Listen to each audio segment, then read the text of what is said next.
So I don't know that it's like national championship or bust, but like how far does Purdue have to go? Because remember, this is a team you can say whatever you want. They were the number 1 seed last year, Big Ten regular season champs, Big Ten tourney champs, lose in the first round. That was the 3rd straight awful loss in the NCAA tournament. They bring back everybody. They win the Big Ten regular season. They did, to their credit, win a ton of big games during the out of conference portion of play. I just bring it up because, in your opinion, what would they have to do for this season to not be considered a disappointment, or this tournament run, I should say, not to be considered a disappointment? They meaning UConn? Purdue. Or Purdue. For it not to be a disappointment, they got to get to Arizona. I agree. I think they've got to get to the Final Four. I mean, eventually, Elite Eight's nice and all, but when you've been a top 1 to 5 team all year long, it's got to be better than that. It just does. That is good. Making the Elite Eight is going to be a dream come true for a lot of programs, but it can't be Purdue. Like we've moved past the gradual step move, and we are in a spot where it's got to start showing up, or we're going to start to question things, and maybe we already have.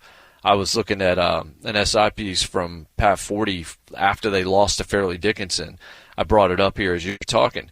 And it says, when it really matters, Purdue doesn't guard well enough. It doesn't make enough big shots. It doesn't coach its way out of tight spots. The painter system is flawed, perhaps fatally, in terms of NCAA championship competition.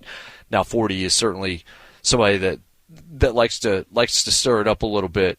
But that last sentence is the one that I've been trying to figure out. The painter system is flawed, perhaps fatally, in terms of NCAA championship competition.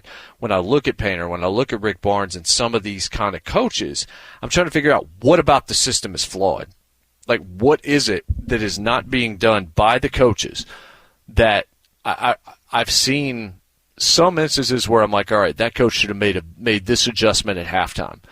But I also sit there and I think, well, if dudes are missing wide open shots, I don't know what the guy on the sideline can do about that except yell at them to make those shots. Like there's a balance here that I'm not sure how to strike, but it does seem systemic that there are certain coaches that just find a way to not do what they should do with the talent that they have. Yeah, and what I would say really quickly on that is that, I understand that they don't make shots, logic, but when you start as the head coach in 05-06 at a Big Ten program, you're still there in 2024.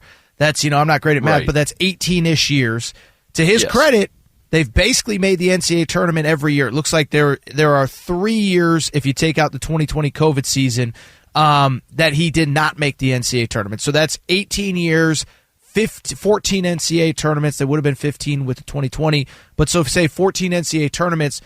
When you're in a power conference, 14 NCAA tournaments, 1 Elite Eight. Now, to his credit, he does have a few Sweet 16s, especially early, but that goes beyond just missing a couple foul shots. And so I only bring it up because I'll be curious over these next couple days, but I do agree that I think it's Final Four or bust. For people who aren't college basketball diehards, Purdue, basically, since the tournament has expanded, has not made the not made the Final Four. 1980 was the last time they made a Final Four. It certainly isn't what it is now in terms of fan interest and all that. So yeah, I'm with you. I do think they have to get there.